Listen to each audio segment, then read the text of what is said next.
Last year at LAMDA, I just auditioned for the 3-year BA course, and this year I auditioned for that course and the foundation course, which is 2 years. I'm not going to lie, I wished I had applied for the 2-year foundation course last year as well, but to be honest, last year I was so set on having that 3-year BA course under my belt and, getting into that. I didn't really properly research the foundation course as I should have done. My bad, I'll hold my hands up to that. But obviously this year I'm correcting my mistakes. I applied for the BA course and the foundation course. The foundation course I feel is more for me because I feel like it's tailored for people that have a little bit more experience in the acting, performing arts world. And also I feel the foundation course is tailored for people that have already done a degree or other types of further education.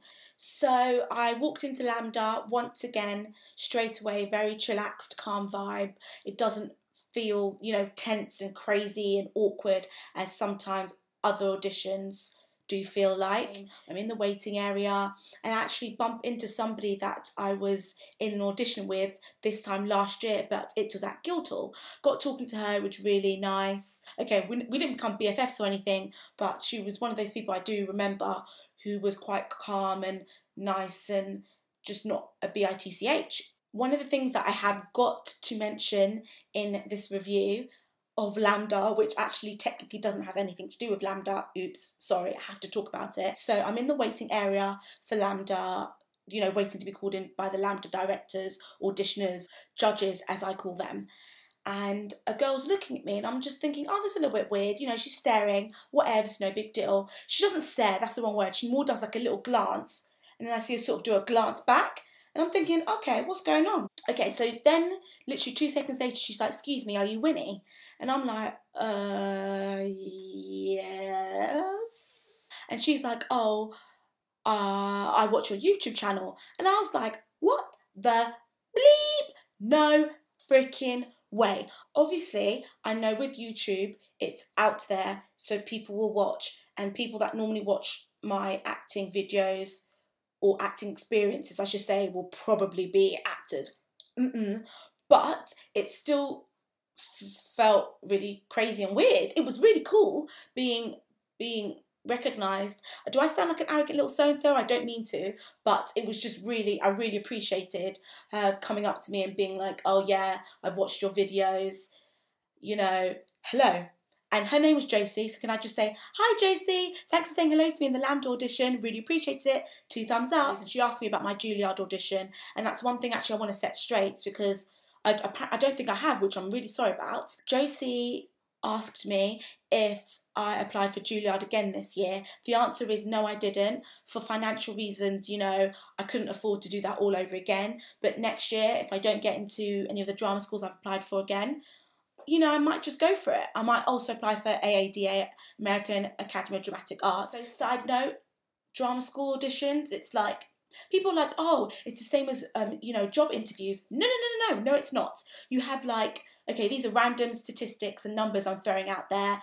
Okay, for drama school, let's say, okay, for one place in, a normal job interview, you could have 50, 60, 70 people going for that one place. In drama school, it's like, okay, you have like 1,000 people, 1,000, 2,000 people going for that one place, okay?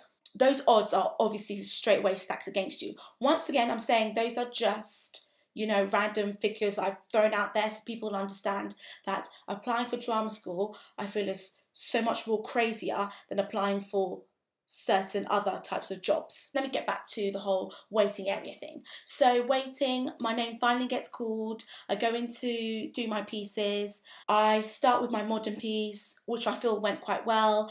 And then I did my Shakespeare piece, and weirdly enough, I felt like my Shakespeare piece was so much better than my modern, and that never happens with me. I'll admit that I do struggle with my Shakespeare pieces and really connecting with them sometimes, but I really feel like it's Paulina's speech from Winter's Tale that I just decided to do, and I really feel that like I really got it this time. Like, I mean, it was really, what's the word, like I really tuned into Paulina's ness.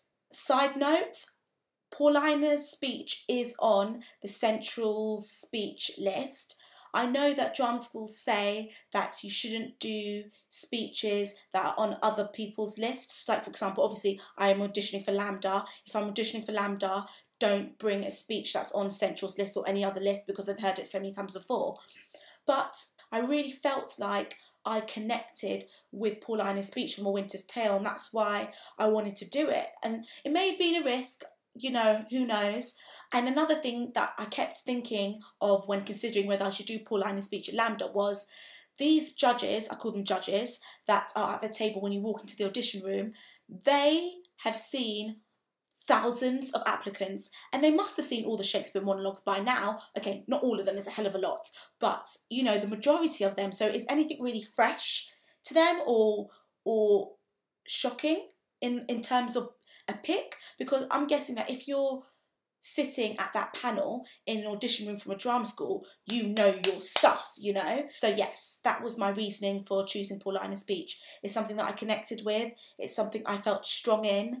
It's something that I just really, really felt that it showed off what I had. And side note, one thing that I really, really wish all drama schools would do, why can't we read our feedback? Like, just see a couple of notes. I mean, I know they say that they don't have time to give everybody feedback, but you guys write it down on a piece of paper.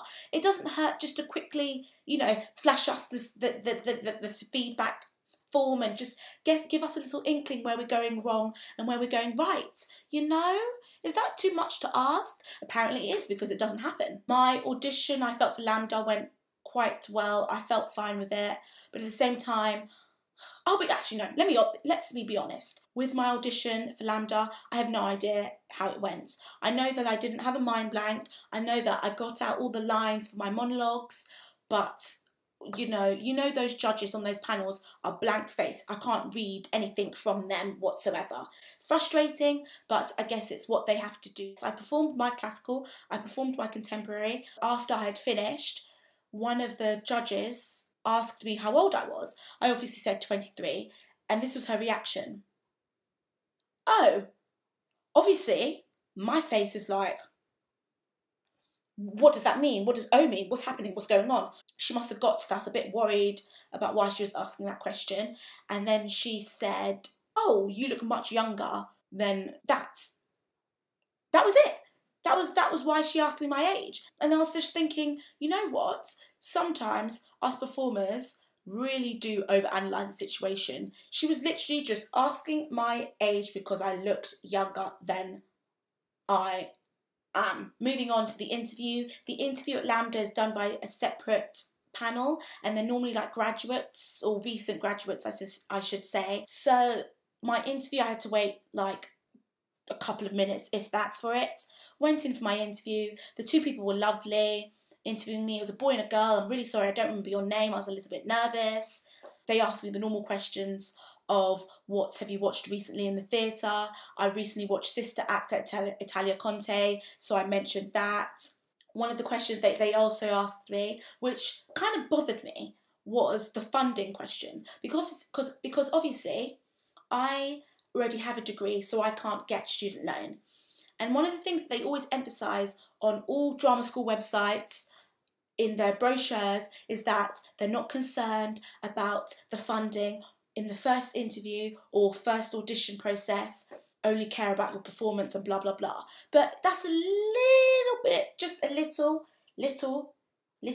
bit of BS, because they asked me the funding question and it did upset me a little bit, because I'm just a bit like, I feel like already you're, you know, thinking of dollar signs when you see me or see any actor or performer coming up to you. I know it's not as straightforward as that, but once again I say all these sites, drama school sites, emphasise how funding is not key and how if you are the right person for the course, they'll find a way to help you get through.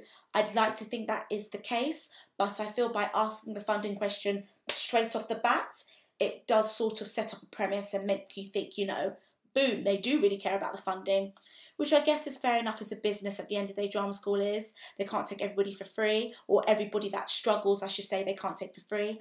But I feel by asking that question straight away about how am I going to fund this, it does add extra pressure, in my case to me, and in other cases to other actors or performers that may not be able to afford drama school and still trying to find a way to fund it. So yeah, they asked me the funding question. I was honest and said, I'm going to apply for bursaries and scholarships. I know that LAMDA do scholarships themselves, and obviously I'm going to probably look into career loans, career development loans I should say, and see how that goes. Obviously at the end they ask you, do you have any questions? And normally, okay, you may find this hard to believe, but I get a little bit shy asking them questions.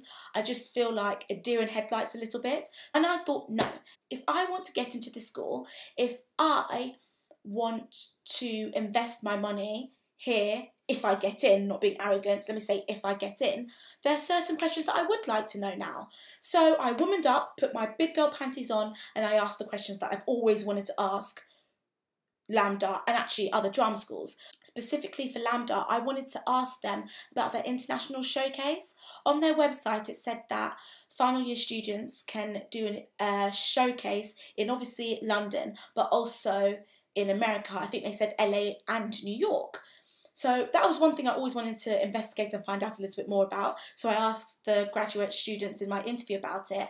And then I found out that only, I think they said North American or American students can do the international showcase in LA or New York because they have a work visa or something like that. I don't understand how work visas work, I'll be honest with you. But I didn't know that. I thought that if you are a final year student at LAMDA, you are all eligible to do the international showcase. Obviously, if you pass like the CRB check and blah, blah, blah, blah, blah, blah, blah, blah, blah, and you're not a criminal, so you could travel to the US. I was wrong, my bad. But I am really, really glad that I asked that question because on the site, I'm going to be honest, I'm not sure that was made clear about that whole internationalness. Maybe I just misread, or maybe I didn't, get it in my head properly, but yeah. Okay, moving on. Another question that I asked, and I'm glad I asked, was I'm really interested in the Meisner Technique. And I asked them, do they cover that? I know that they do cover, obviously, the Alexandra Technique. That's on their website. But what other techniques do they do? And they said that they do a mix of things. And I was just like, okay, cool. That's what I'm interested in doing. I don't want to just learn one thing for 2-3 years. I want to be able to I want to be able to access different things for different auditions, parts, characters, etc. As I said before, I asked all the questions that I wanted to ask, which I'm very happy about. And then that was the end of my interview. Obviously, I said thank you. I got up and I left. Yeah, once again, really good audition at LAMDA in terms of, everybody being friendly, everybody being chillaxed, no bitchiness, no rudeness. Everybody was just really professional, and that's how I like it.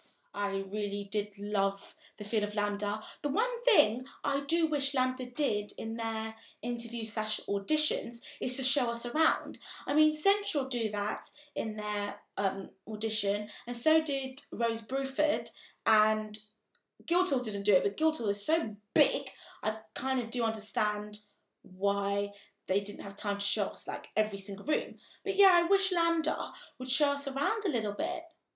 Just to say that obviously I would like a recall from LAMDA, but if I don't get it, it's not the end of the world. I think that is one thing that I took away from last year's auditions, was last year I put so much pressure on myself to get into these drama schools, and when I didn't get in, I was absolutely devastated, and I literally felt like my world had ended. And this year I'm trying to think of a more positive approach of, if I don't get in, it's not the end of the world. There must be other ways that I can break into the acting industry. Acting school is not the be all or end all. I mean, don't get me wrong, it would be amazing to get into a school like LAMDA, but if I don't, I'm going to keep going. I'm not going to let this set me back, obviously. But yeah, that's definitely something that last year I didn't really... I think last year I assumed because I was older, I was going to be able to handle things better. That's a lie. How you handle it is definitely very important. that's it. Thank you very much for listening, guys. Bye.